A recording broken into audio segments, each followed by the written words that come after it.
It's good. It's good. We're having a lot of shoulder stuff tonight, aren't we? Okay. Now, it's interesting because in verse 15 it says something very poignant. And it says that they were lifting up the ark, and the feet of the priests bore the ark dipped in the edge of the water because the Jordan overflowed its banks during this time of harvest. In the midst of the flood season, okay, usually God asks you to trust him in the midst of overwhelming odds when things are flooding. And it says, you have not passed this way before. You have not passed this way before. You don't even know what you're getting into. You have not passed on this way before. So keep your eyes on the Lord. And, you know, Isaiah 59:19, I always remember this one. When the enemy comes in like a flood, the Lord raises up a standard against him. Not just that the enemy comes in, but like a flood, the Lord raises up a standard against him. When you were dead in your trespasses and sins, God made you alive together with Christ, Ephesians 2. You know, we were talking about going into the waters and getting drowned. Now, they had just come out of the Red Sea. They saw God do that, right? And now we're going into the Promised Land. We're not in the wilderness. That was 40 years ago. That whole generation died off. Now we're going to the Promised Land. So the feet of the priest touched the edge of the water, and the waters were cut off. That's his power. And the people crossed over. That was their salvation. It's our faith plus his miracle. Somebody said, what is willpower? My will plus his power is willpower. All right? It's not my power, but he gives us a will to trust in what he's doing. So he asks us to willfully put our trust in him, and then it's his power, and that's how we get over. So, some observations from all this. Verse 3, the eyes were on the ark, go after it, it said. Go after it. Not just stand there and watch them go through and then make sure that the water is all backed off and the mud's dried up and then go. He said, go after it. As soon as they go, you go after it. Jesus said, what? Come and follow me. Leave your nets. Leave all the stuff that entangles you and follow him. Verse 5, sanctify yourself. Set apart. Be set apart. That's what that word means. For holiness unto the Lord. 2 Corinthians 7:1 is one of the foundational scriptures we use with our RVM stuff. And it says, cleanse ourselves, that brethren, you need to cleanse yourselves from all filthiness of the flesh and spirit. Because of why? So that you're wholly devoted to the Lord. Holy is the central word in the Old Testament. Holy. Go look in the concordance. The central word in the Old Testament is holy. The central word in the New Testament is Father. So if you want to sum up the Bible, Old and New Testament, Holy Father.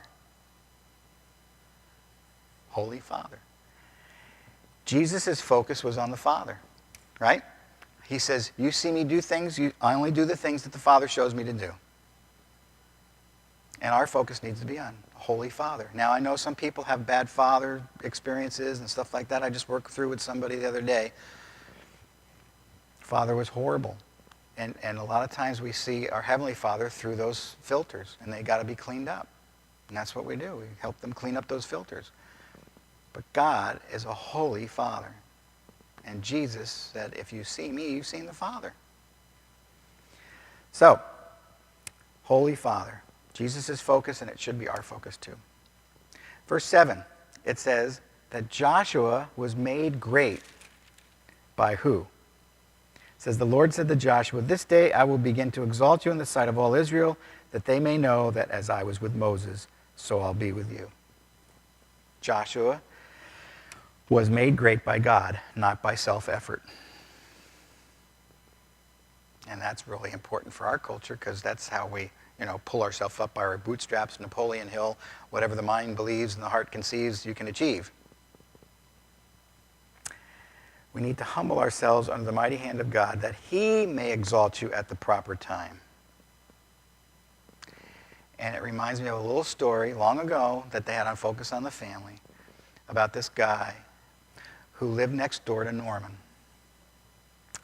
And Norman was somebody that you would avoid because Norman had like green teeth and he had ripped clothes. And this guy that lived across the street was very proper, and he was writing songs, and it didn't go anywhere. And Lord, why are you doing this? And he's a song leader in his church and stuff like that. Well, anyway, make a long story short, because actually you can get a movie and see the whole thing.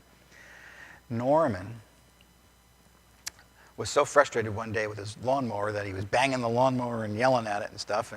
And so the Lord told Mike, I think the guy's name was Mike, go over and fix Norman's lawnmower. No, Lord, I'm not going to fix Norman's weird. So he finally went over there and fixed the lawnmower, and then the Lord said, I want you to cut his lawn for him. Oh, Lord, I don't want to cut his lawn for him. Next, he had gotten some baseball tickets to go see the St. Louis Cardinals. They lived in the Midwest, and he said, get a ticket for Norman. I want you to take him. No, Lord, I take my kids to the ball game. I won't get to enjoy the ball game if I take Norman. Sure enough, they take Norman. But Norman wore this long coat. It was a hot day, and everybody was in these, T-shirts, and it was just hot. And Norman wouldn't take his coat off. And Mike says, Norman, you are not going to go to the ball game unless you take off your coat. You have to take off your coat. So Norman said, all right. And take off his coat and put it on the chair. And then somebody hit a home run. Everybody stood up and everybody was, clapping. And sure enough, Norman had a rip down the back end of his pants. And he says, put the coat back on, Norman. Put the coat back on. Because he had no underpants on. That's right. So the final thing was he was going with his family to Opryland for a vacation. And the Lord said, I want you to take Norman to Opryland. No, Lord, I'm not taking Norman to Opryland. No way. Sure enough, he took Norman to Opryland. And in the bumper cars, Norman was in the bumper car, and he corralled everybody in a corner, and nobody could move. And with only 1 minute left, it kind of dispersed, and everybody went to bumping Norman and hitting him, with their cars, because they were so mad at him for, cloistering them in the corner. And the Lord spoke to Mike, and he said, that's what people have been doing to Norman all their life, bumping and hitting him. So the final thing was, Norman's toilet didn't work. And the Lord told Mike to go over and fix his toilet. Well, he walked in, and there's dishes piled in the sink, and he had a toilet that was the end of all toilets. The rust and the grime and all the stuff. I mean, we have good toilets, right? Kind of like the state park toilets. And he had to get in underneath to loosen up one of the bolts, and this rust squirted him in the eye with everything else on the rust. And he finally broke, Lord. And after he broke, the Lord said, now you can take your songs, and now you can take them and play them. And Mike became very famous with his songs and would go all over and telling the story of Norman. And that's probably one of the most requested broadcasts that Focus on the Family has ever had. A Man Called Norman, if you ever want to read it and listen to it and see it. They made a movie out of it. Well, the reason I thought about Norman was Joshua did not make himself great. God made him great. And so much in our society, we want to be great, we want to do great exploits and all this other stuff, instead of waiting for the Lord to open up the doors and waiting for the Lord to do it, because he's more interested in your character than he is in your accomplishments.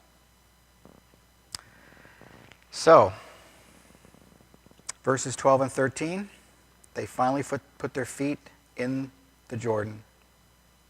They put their feet to their faith. I think that's where we get that little phrase, put feet to your faith. And action is the harvest of the seed of faith. And how do you spell faith? Does anybody know how to spell faith? R-I-S-K. That's right. Good for you. That's how you spell faith. Risk. Take a risk with Jesus. Live on the wild side with Jesus. Take a risk. Verse 16 is kind of an interesting little insight. It says they answered Joshua saying, all that you command us, we will do. Nope, that's wrong. That's the second chapter. Page moved. Verse 16. And the waters which came down from upstream stood still and rose in a heap very far away at Adam, the city which is beside Zaratan. So the waters that went down into the sea of Arabah, the salt sea, failed and were cut off. Now, the Lord provides for the heap of trouble that Adam got us into. How's that one? Okay? Now, I know that the little town was called Adam. But I'll tell you what, Adam got us in a heap of trouble way long ago. And this is even good all the way back to Adam. Because deliverance goes all the way back to Adam's sin nature in us. When Jesus delivers us, he delivers us from that sin. Jesus is the second Adam, and he took care of the curse far away at Adam and cut it off at Calvary. And that's what he did. This miracle was performed right in front of Jericho. That's the other part of verse 16. Do you remember Psalm 23? Thou preparest a table before me in the presence of mine enemies. Okay? He prepares a table before me. And also, Colossians 2:15 says he made a public display of them, triumphing over them at the cross. Well, this is a crossing. But that's where he's showing Jericho, look at this. We're coming through, nobody's stopping us, and God's making us go through. That's why, when we studied Rahab and she says, the fear of God is in us. No kidding. We've heard all the stories and we're seeing this stuff. No wonder they're fearful. Verse 17, the priests stood firm on the dry ground. They did not waver in the river. We are to hold fast the confidence and rejoice firm to the end. Hebrews 3:5-6. We got to hold fast and not waver. And finally, the Jordan was a type of baptism. As they went down into the waters, they rose up into a new life and a new land. So there's a type there, a picture of baptism going through the waters. Keeping your eyes on Jesus. The waters of baptism identify you with the life, death, and resurrection of Christ. Now, does baptism save you? No. Baptism doesn't save you. It's an outward sign of an inward commitment. You accept Christ and you baptize. Why? Because Jesus was baptized, okay? By John. He says, go ahead, do this. This is proper to do. But the baptism is an outward sign of an inward commitment that I'm walking through and identifying myself with life, death, and resurrection of Christ. Now, I want you to think about this and ponder this question, okay? It's called the Ark of the Covenant, and he made that with the people when they're in the wilderness. He didn't make it when they were on the other side of the Jordan in a new life. He made it, yet while we were sinners, Christ died for us. That's when he made the covenant with us. So, he made it with the people that were wandering in the wilderness and put the Ark of the Covenant there. There's a difference between a contract and a covenant, and these are the two things that are most important about that. A contract has limited commitment. A covenant has unlimited commitment. Okay? When you make a contract, you make it for a specific time period, and it runs out. Like, my Verizon contract is up. It's all done as of the 9th. That's what they told me. So I can choose another thing, but you made a 2-year contract, and it's up. But a covenant has unlimited commitment. A contract is made for the sake of mutual advantage. Okay? So when you sign a contract, you say, I'm getting this service for this amount of money, or vice versa, or you do a barter thing, or whatever it is. A covenant is made for the presence of a cause to which all advantages may need to be sacrificed.